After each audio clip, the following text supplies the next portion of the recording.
Assalamualaikum warahmatullahi wabarakatuh. Saya Dwi Pangrutin Tias dari SDN Manggis 3 Puncu, Kediri, Jawa Timur. Saya CGP Angkatan 4 akan membahas aksi nyata modul 2.1.A.10 tentang pembelajaran berdiferensiasi. Latar belakang rancangan tindakan aksi nyata. Mengapa kita perlu melakukan pembelajaran berdiferensiasi? Mari kita lihat nature of content. Meliputi kurikulum, kompetensi dasar, tujuan pembelajaran, indikator, dan asesmen. Tujuan pembelajaran didefinisikan secara jelas. Sekarang kita lihat nature of student, kesiapan belajar, minat, dan profil belajar murid, merespon kebutuhan belajar murid. Selanjutnya, mendesain pengalaman belajar yang bermakna, menantang, dan relevan atau pembelajaran berdiferensiasi. Meliputi konten, proses, dan produk. Pembelajaran berdiferensiasi adalah serangkaian keputusan masuk akal, common sense, yang dibuat oleh guru yang berorientasi pada kebutuhan murid. Keputusan dibuat dengan mempertimbangkan tujuan pembelajaran, merespon kebutuhan belajar murid, menciptakan lingkungan belajar yang mengundang murid, manajemen kelas yang efektif, dan penilaian berkelanjutan. Tujuan pembelajaran ada A, B, C, D. Mari kita ulas satu persatu. A. Audiens, artinya audiensi. Tentukan siapa yang akan mencapai tujuan. B. Behavior, perilaku. Gunakan kata kerja tindakan taksonomi Bloom untuk menulis perilaku yang dapat diamati dan diukur yang menunjukkan penguasaan tujuan. C. Condition atau kondisi. Jika ada, nyatakan kondisi di mana perilaku harus dilakukan. Degree, kriteria kinerja. Jika mungkin, nyatakan kriteria untuk kinerja. Kecepatan dan ketepatan, kualitas yang dapat diterima, dan lain-lain. 2. Mengidentifikasi kebutuhan belajar murid. Identifikasi yang pertama yaitu kesiapan belajar murid atau readiness.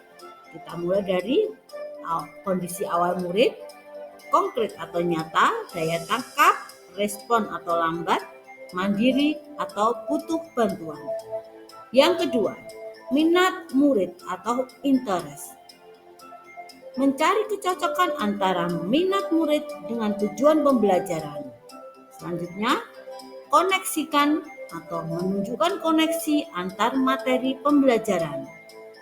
Dapat juga menjembatani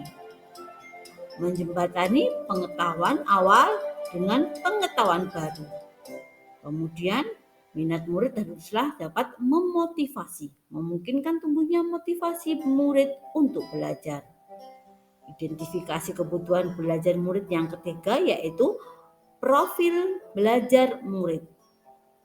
Yang termasuk di dalamnya adalah yang pertama lingkungan, suhu, tingkat aktivitas, tingkat kebisingan, jumlah cahaya.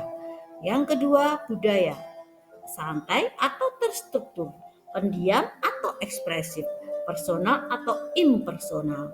Kemudian yang ketiga gaya belajar, visual, auditory atau kinestetik. Yang keempat multiple intelligence atau kecerdasan yang majemuk. Bagaimana mengidentifikasi kebutuhan belajar murid? Yang pertama yaitu mengamati perilaku murid-murid. Yang kedua, mengidentifikasi pengetahuan awal.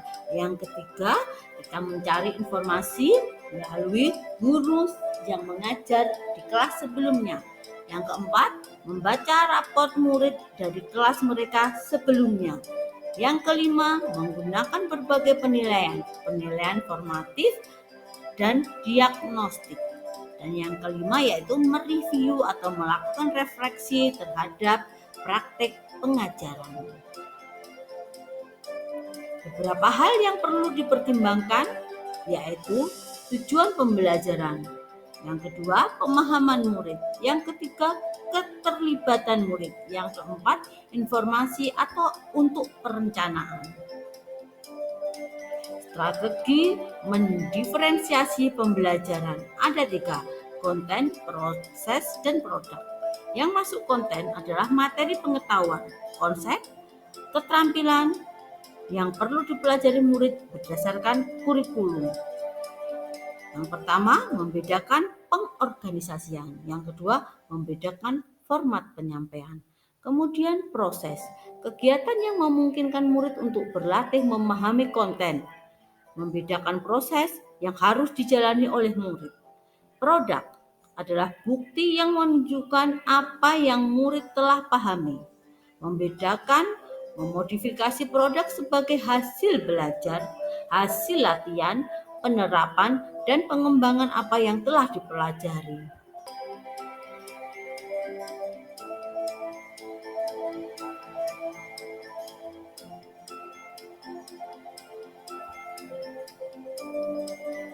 Tindakan yang dilakukan atau aksi nyata. Saya sebagai guru memberikan alternatif pilihan jenis tagihan pembelajaran sesuai dengan profil belajar, yaitu visual, auditory, dan kinestetik. Pelajaran yang didapatkan sesuai dengan kebutuhan murid yang telah dipetakan sehingga proses dan hasil yang didapat lebih efektif dan efisien. Penilaian, sekilas tentang penilaian. Penilaian penting dalam proses pembelajaran berdiferensiasi. Penilaian formatif, peluang untuk menentukan seefektif apa suatu pembelajaran berdiferensiasi.